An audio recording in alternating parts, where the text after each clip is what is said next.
At a time when so many of us feel squished and contained and controlled by powerful economic, political, cultural, etc. forces, imagination is the inner freedom that dares to open more widely and be more inclusive of all kinds of possibilities, including possibilities for one's own life.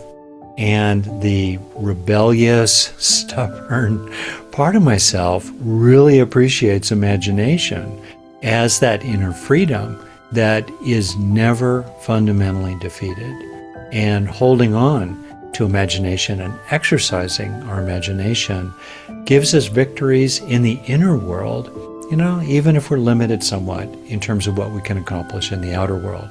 And meanwhile, those inner victories of imagination can help us to join with others who are imagining a better world alongside us that can then lead to the kind of coming together for the greater good that can truly make the world we long for, the one that we've imagined along the way. Well, if you look around yourself, as I do in the world, you'll see a lot of things that need creative reimagining, a lot of things that are not working. And human beings got here by gigantic leaps of imagination and creativity. And in my lifetime, things are at a point now where we really need to call upon our creativity for our thriving as well as our surviving. Another thing is, as a human being, we have to keep opening up to our creativity all of the time, because it's what gives us our zest and juiciness in life.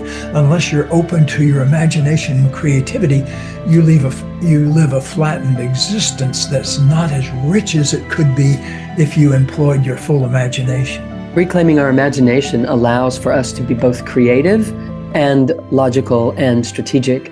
We've developed a reality that we're depending too much on one part of ourselves, and the left brain alone cannot carry us into the truth of who we are.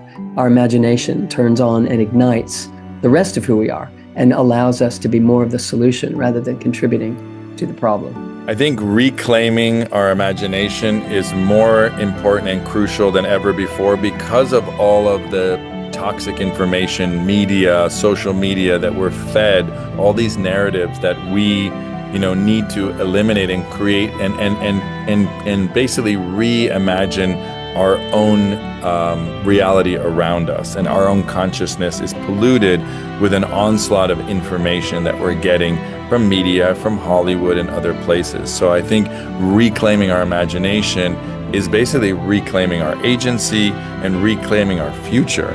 Because if we don't have clarity around who we are and what we can co-create, and that we have the ability to create any reality that we want in a more beautiful world that we all know is possible, then this is really one of the pathways to achieving that. We are at such a critical point on this planet right now, and we're at a junction point of the dark stuff or the light, and we get to create. We get to use our imaginations to create the world that we most want. And so people coming together, I love My Life Reimagined, because it's all about people coming together to clearly reimagine our own lives and reimagine this planet with the truth of love and light and joy prevailing.